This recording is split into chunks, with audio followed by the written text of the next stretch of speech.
Hello viewers and welcome to the Legal Talk Show, proudly brought to you by Say What and supported by the Swedish Embassy in Zimbabwe. I'm your host. My name is Panashe Chibatamoto, but most of you know me as the Dynamite. And joining me today in the studio of choice are two beautiful ladies as we unpack on the remedies of bullying. And if you've been following on our social media platforms, we've been posting a lot of anti-bullying content. And right about now today, we're going to discuss more on the remedies of bullying. Ladies, thank you so much for joining us today. Thank you for having us. You're looking beautiful, by the way. Thank you so much. Okay, so I want you to introduce yourselves. That is your name, what you do, and just tell us something that is so likable about you. Thank you. My name is Emilia Mshaikwa. I am a partner at Chinogwe and Jangaja Legal Practitioners. I'm a registered legal practitioner, conveyancer, and notary public. And I like Say What. You like Say What? I do. Yes, and you, ma'am. Okay. My name is Jessica Nwanda Wamonwe. I am a call center advisor at SAYWHAT, the Child Protection Unit. What is likable about me? I love laughing a lot. Laughing a lot. We're going to get more of that actually. And over the past years, when we ask people what you think Say What is all about, you know, they think of condoms, they think of SRHR programming, but then there are a lot of things that we as Say What we are into, including child protection. And it's very important that we put it out there and people understand that it's also our niche. And it's very important that people, when they have cases on child protection, they reach out to us. That is on the call center number. Jessica, if you can tell us more about that. Okay, yeah, so the call center 977 is a toll-free number where you can call any time of the day, 24/7. It's also a child protection unit. So we're dealing with children from the ages of 0 to 17. To 17. Those are our children. So yeah. Thank you so much for that, Jessica. So let's get back to the subject, to the notion of the day, that is the remedies of bullying. Just if you can unpack to us, what is bullying? All right, so bullying, basically, these are actions that are said to upset a person or to hurt a person. They are intentional and they are repeated. And most of the times, the victims are targeted by the perpetrators, probably because they deem like they are more powerful than the victim. So the key highlight here is it's intentional and it is repeated. And so we have 4 types of bullying that are well known. Well, there are various types of bullying, but the well known ones are the 4 types of bullying, which is social bullying, physical bullying. We also have cyberbullying as well as verbal bullying as well. All right. So, yeah. Okay, so if you can also unpack that in maybe in vernacular, in layman's language, so that we can really understand what we're talking about. All right, so I am Ndebele. I will try and mix. So basically, we're trying to talk about my actions, and whether it's school or whatever institution that you're in. Because recently we've also noticed that not only do these things happen at school, at work it happens, in our families it also happens, whereby onona mwana akuthatha kuzvi-expressa kumba because of my power imbalances that are there from the parents being too strict to the child, or rather kuita purposeful or intentional actions that end up hurting the child. And you'll end up seeing that those same actions that are being inflicted on the child anozobuda kuchikoro futi akuita zvekuti akukwadza mwana nenzira dzisidzo. So basically I think ndozotutaura nezvazvo indebele sikhuluma ngokulinyazwa ngabomu kube kusenzwa ngabantu, whether sisesikolo kumbe sisemsebenzini kumbe usendlini. So yeah, basically I think that's that. I got that. All right, Amelia, if you would want to tell us in your own view what you think bullying is, maybe on the legal lenses as well. Indeed, thank you. Well, legally, bullying is, just like she said, is in all those different types of environments. But also, you should also look at it from the perspective that assault is also part of the law on bullying. Because if you do threaten someone, if you keep belittling someone and you attack them in that way, that is also classified as bullying. You also have laws regarding cyberbullying as well, which say that if you harass, you bully someone on social media or in messages, that is legally classified as cyberbullying. All right. Yes. Thank you so much for that, Amelia. And Jace, I believe that you're part and parcel of the child protection programming here at Say What. and you've been dealing with a lot of these cases, a lot of issues involving children. It might be in school or maybe in the societies that they come from. So how often does this happen at school when it comes to bullying? How often are children bullied at school? Well, it does happen more oftenly than not. And the sad part is we also ignore it more oftenly. That's why you then see children are then afraid to report such cases. I'll give an example to see that we are existing in an environment where bullying is very rampant. Pranks, the things we like to dismiss as pranks, some of them are hurtful. Some of them are very much intentional, and some of them are extreme to an extent whereby a child becomes anxious to even go and play outside, or a child becomes anxious to even go to school. Talk of social media, cyberbullying, we have a lot of pictures circulating, some too explicit, and that would have been taken without the characters in the videos is concerned. So yes, we are existing in a world that is very rigged with bullying. And also, to see that it happens more often than not, we are getting cases at the call center, as the Child Protection Unit, of children reporting cases of bullying at school.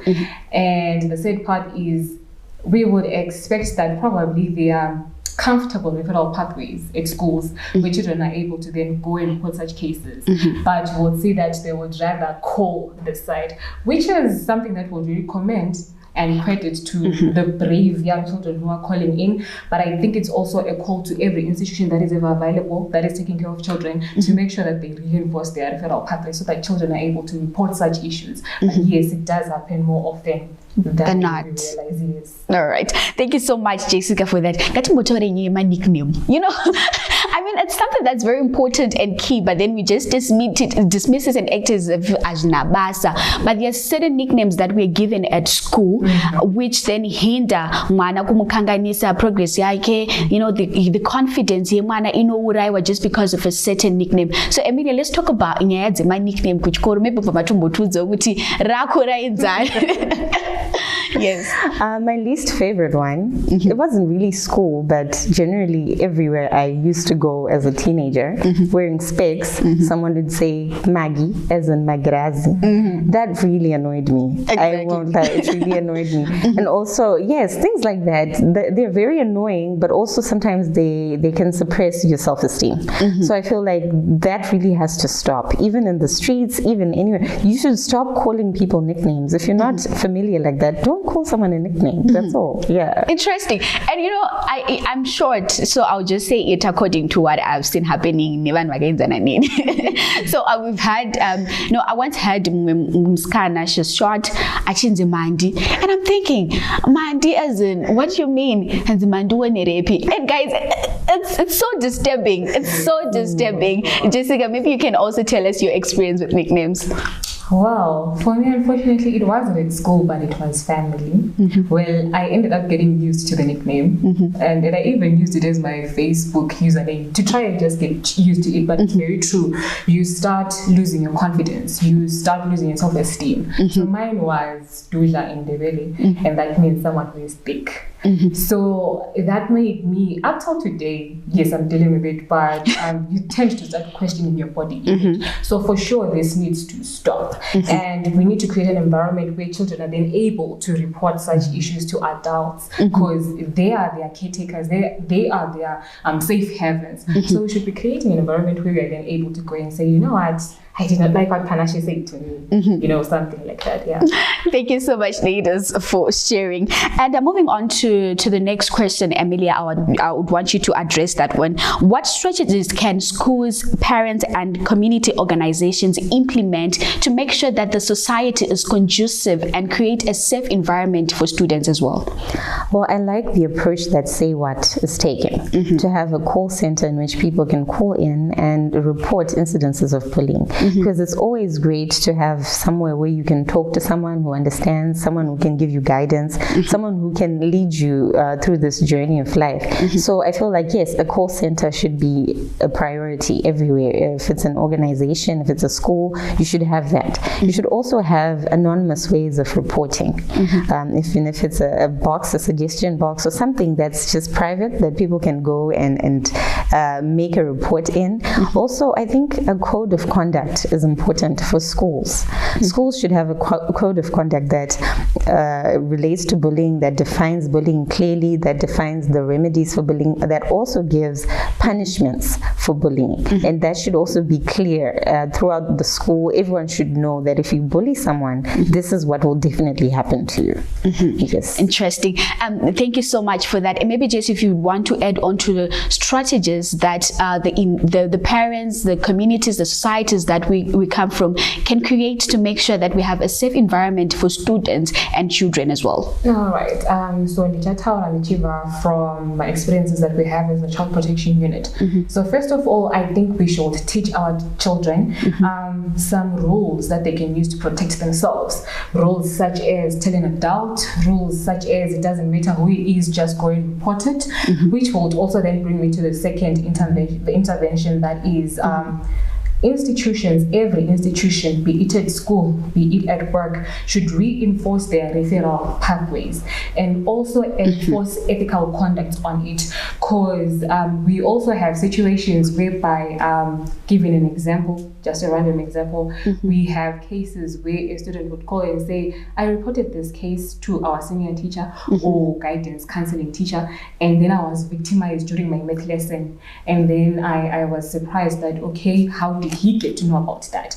So ethics have to be enforced in that referral pathway, so that we ensure that they are able to report such cases, and also to have a holistic educative approach that is tried by all means to cultivate an environment where children are able to speak out whenever this happens to them, because it does happen and we've been ignoring it for quite some time. And most of us, I'm sure even the viewers may agree, that we only know of bullying when we're watching movies, seeing a child being pushed into the locker room or having their head put in the toilet. But it does happen in Zimbabwe, in our communities. So we need to cultivate that environment so that they're able to talk, and also to teach the perpetrators as well to be responsible and accountable for their actions, so that they're able to live well in that environment at school.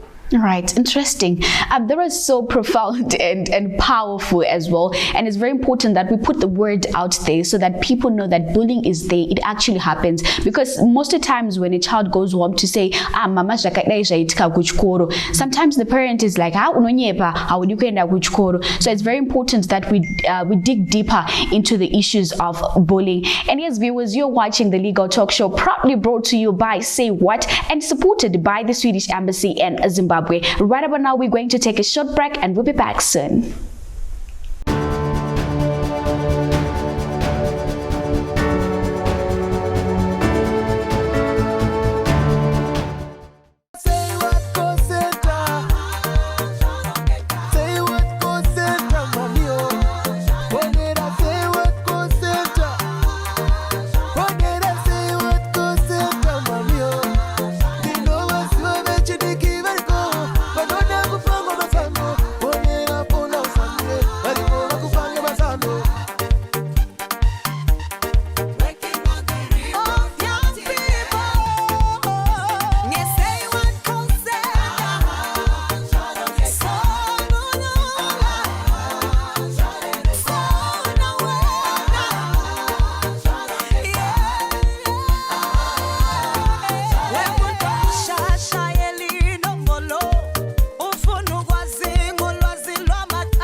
Hello viewers, and welcome back to the Legal Talk Show, proudly brought to you by Say What and supported by the Swedish Embassy in Zimbabwe. With me, your host, the Dynamite. And please do remember that this August, this is the month where we raise awareness on anti-bullying, and we also have a contest that is running on our social media platform. Please do check it out and make sure that the deadline is almost closer and approaching. So make sure you do submit your videos, that is your poems, your essays, your writings, art. Just be creative and tell tell us what you think about anti-bullying. And still in the studio of choice are two beautiful ladies, Jess and Amelia, helping me unpack on the remedies of bullying. And as we're discussing, Jess and Amelia, we're talking about how children or maybe students in different institutions, when they feel that they have been abused, they have been bullied, they need to speak out, they need to say it out. So to you, Amelia, how can victims of bullying be supported and empowered to speak out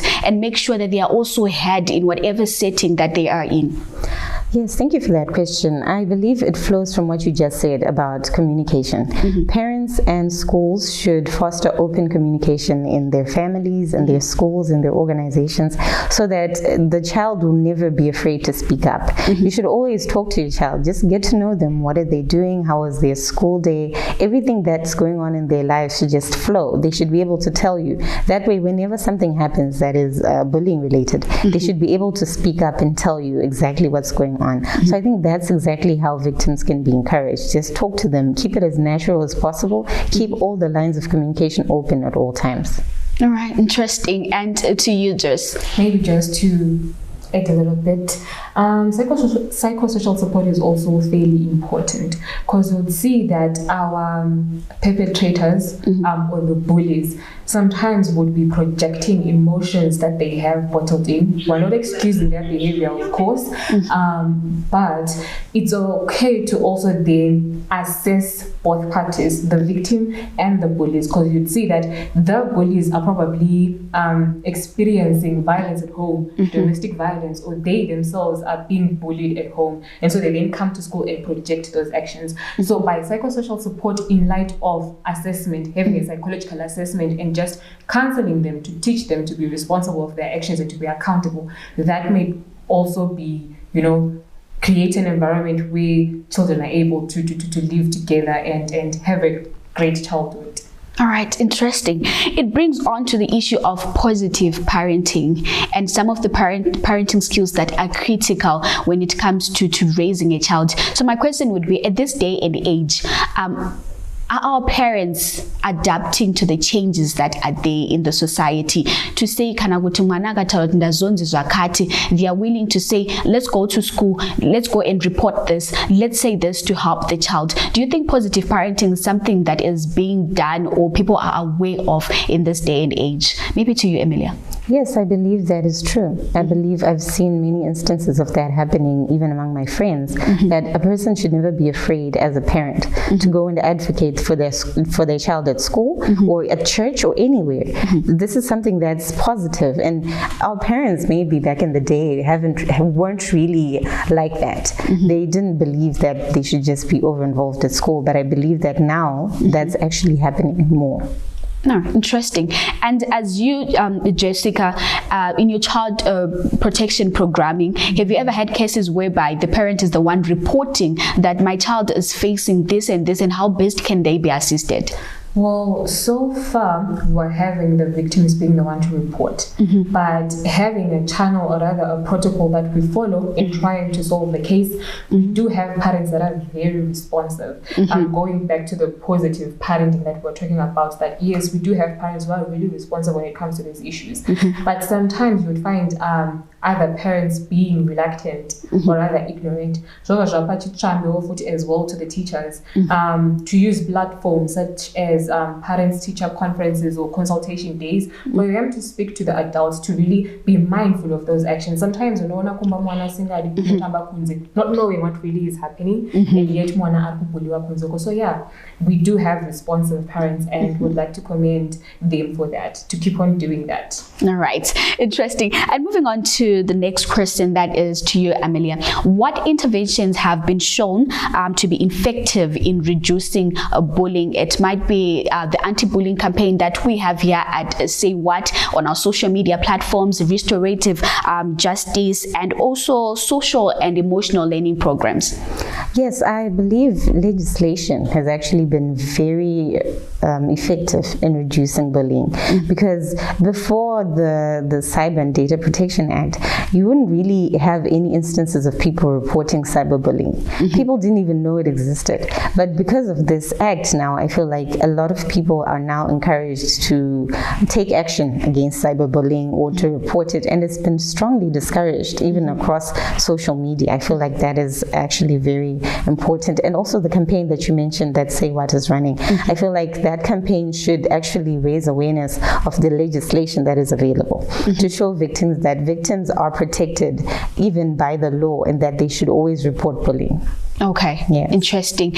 And maybe one interesting thing is when we go on social media, talking of cyberbullying, Pani Vana who are into skits, right? And there are a lot of negative comments that are there on social media. So how is that child protected to say, yes, we're looking at children who are even 13 or 8 years old. How are those children protected when it comes to bullying, cyberbullying? I believe the parents actually need to take a stronger stance against that. If your child is going to be on TikTok, then limit their actions on TikTok. Limit what they do. Just keep an eye on your child, especially if they're 13. I don't think they should be going through all the comments, and that will actually impact them negatively. So I feel like the parents should be more involved when it comes to that, especially if the child is young. All right, interesting. And to you, Jessica, how can we then address the root causes of bullying? Talk of toxic masculinity, prejudice on power dynamics. I think we've touched on that, to say that just creating an environment that is conducive for children or anyone to be able to report such issues, because at the end of the day, we are trying to make sure that everyone is well. So let's change the narrative really, and every institution that works with children to make sure that they mainstream anti-bullying at schools, at work, to make sure that such conducive environments are created for everyone to be there. Okay, so how do we then create the environment, the conducive environment that a child can now speak out? Sensitizing them with information is a good start. Making sure that you're putting clear cut out referral pathways for them to be able to report. We also spoke of making sure that you make sure that whatever issue a child comes with to you, it stays within that referral pathway, so that we avoid victimization of children in classes or while victimization at work. So yeah, I think, and also counseling is also good, because we did mention that sometimes the victims as well might be facing bullying outside there, and then they come here and project their bullying to other children. So counseling may also help to be able to assess the situation and make sure that both parties are well and the other party is responsible for their actions. All right, interesting. And Emilia, on a legal lens, we're discussing more about bullying in schools. What about bullying in a family setup? What are then the channels that a child, if they feel they're being bullied at home, how then can they report? Maybe talk about the victim-friendly unit and other things, other legal entry points for children. Okay, when it comes to the family bullying, it's a lot more sensitive than any other type of bullying, because at the end of the day, the child will have to go back home. If you're being bullied by your brother, you still have to go home and have supper with your brother. So I believe the first port of call should be your parents. Your parents are your first port of call in such a family setup. Talk to your parents first, let them know what's going on. If they brush it off, then your next port of call will be the police. I believe the police are empowered to help you, because like you said, there is a victim-friendly unit. This is a unit of the police that is specifically for sensitive issues such as rape or even just family setup assaults like this. So if your brother beats you up, you can go to the police. You can tell them what happened. Find a way to at least keep this whole, to give all the information that you need to give to the police. They need to know what's going on so that they can then come and intervene in that family setup. All right, interesting. And as a case study, we have a case of a child who was being bullied at school in South Africa, and then ended up being asked to take red poison, and he died. So what are some of the things that we can do to ensure that our children are protected at school? Well, such a situation is very unfortunate, and I believe a school should be made aware that there is something like that going on. Like if there's bullying, the school should have some kind of record to show that this person came forward, they said that this was going on. Because sometimes if there's too much silence around an issue, they won't know what's going on. So a code of conduct should be there, like I said, that will give all the victims a way to report, to make the school aware that there's something like this going on. I believe the school should also take positive measures like campaigns, maybe even once a month, to at least let people know that this is what's going on. Children are being attacked, children are being subjected to such abuse. This has to be made a recurrent thing at school. All right, interesting. Thank you so much for sharing, Emilia. And to you, Jess, how is SAYWHAT advocating for an environment that is free from bullying? All right, so first of all, let's talk about the toll-free number, 577. It's open for everyone. SAYWHAT has a child protection unit that has a call center, so you can report cases of bullying to 577. Then also we have a running anti-bullying campaign that we have. You mentioned it earlier on, you touched on it. So we are basically encouraging young people to be able to use creative arts to mainstream messages that in the context of anti-bullying. So be it short videos, be it poems, be it drawings, anything that is artistic, so that we're able to mainstream anti-bullying, remembering that August is an anti-bullying month, or rather awareness as far as bullying is concerned. So that is what SAYWHAT has been doing basically, and I'll repeat again, 577 is also an open line for children to be able to report cases of bullying. All right, interesting. 577, we got that. Emilia, what are your parting words in terms of the subject matter that we've been discussing today? Well, I'd like to encourage everyone watching this to not take the law into your own hands. Whenever you feel like you are being victimized or that you're being bullied, don't take the law into your own hands. Just make sure you talk to someone.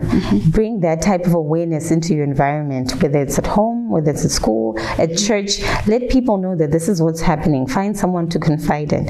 Because there are instances, even in Zimbabwe, where bullies have been attacked by the people that they're bullying. People have decided to take the law into their own hands. And in one such incident in Mutare in 2021, there was a court case in which a child attacked a bully and ended up killing the bully. But it was in such a situation in which the child could have reported, but they didn't. And then they ended up killing the bully, and then the circumstances were such that it wasn't self-defense. The child actually just attacked the bully, hit him in the head with a pickaxe, and ended up killing them instantly. And they were sentenced to 20 years imprisonment, because it wasn't really a child, it was actually someone over 20, I forgot the age. But it was a situation in which it was just unfortunate, and the judge even mentioned that people of the public need to report instances of bullying. Do not take the law into your own hands. Do not resort to self-help. Always make sure that you use all the avenues that are available to you, and don't take the law into your own hands. All right, so thank you so much, Emilia, for educating us on that as well. And ladies, thank you so much for joining us today. That is Maggie and Dusla, is it? And yes, viewers, this was the Legal Talk Show, proudly brought to you by SAYWHAT and supported by the Swedish Embassy in Zimbabwe. Please do make sure to follow us on our social media handles, that is SAYWHAT. And indeed, we have a campaign that is running this month of August as we raise awareness on anti-bullying, and this contest as well. Most of you guys, if you get a chance to be creative, that is, if you send your video, your writing, whatever that is, you get a chance to walk away with excitement exciting and loads of prizes. That is school hampers. You also get to be published in the Say What Observer, that is the newsletter, and get a chance to be recorded in this beautiful studio of choice, and also have your content promoted. That is a lot. So make sure that you hop in and jump into this contest. You never know, you might be the lucky winner. So from me, the Dynamite, and the crew behind the scenes, it's goodbye for now.